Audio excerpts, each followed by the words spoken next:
Hello guys! So as you can see, I'm not actually in my kitchen right now. I was in an Airbnb in London baking a very large order, and because I'm in time-lapse speed, you already know there's a lot going on, so keep up! So basically, you just saw me line my tins with foil because I wanted to heighten them as I was baking a double batch of my chocolate batter. I was making 5 8-inch cakes. The next day, I started working on my buttercream, and I did not have my stand mixer, guys.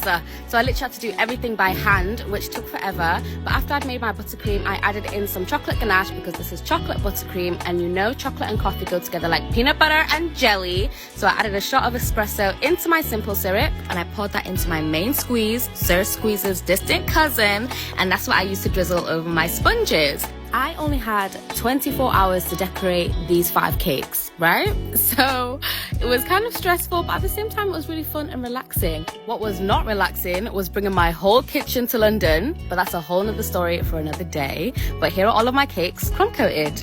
On to icing the cakes. The brand was very specific on the colors that they wanted. So they didn't want a bright red, but they didn't want it too dark either. So I mixed together red, a little bit of black, and some burgundy to create like this gorgeous red color.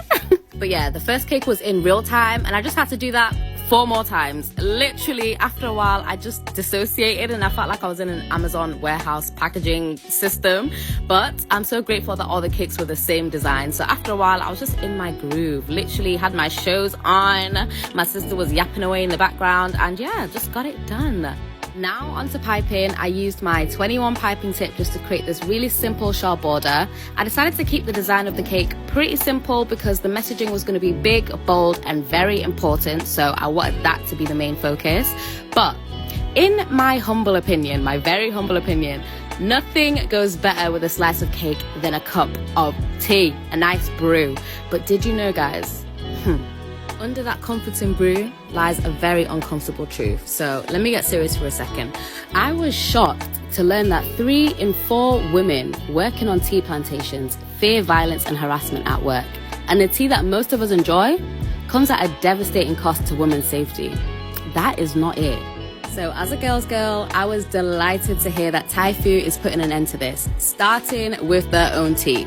Typhoo used to source their tea leaves from hundreds of growers, like most tea brands still do. But Typhoo is not a follower. Now, they work hand in hand with a select few, choosing plantations that put women's safety first.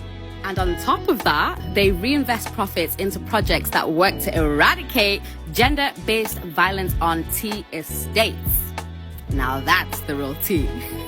But honestly, guys, I'm just so grateful to be a part of this campaign and share such an important message with cake. So pop the kettle on and choose Typhoo's fear-free tea.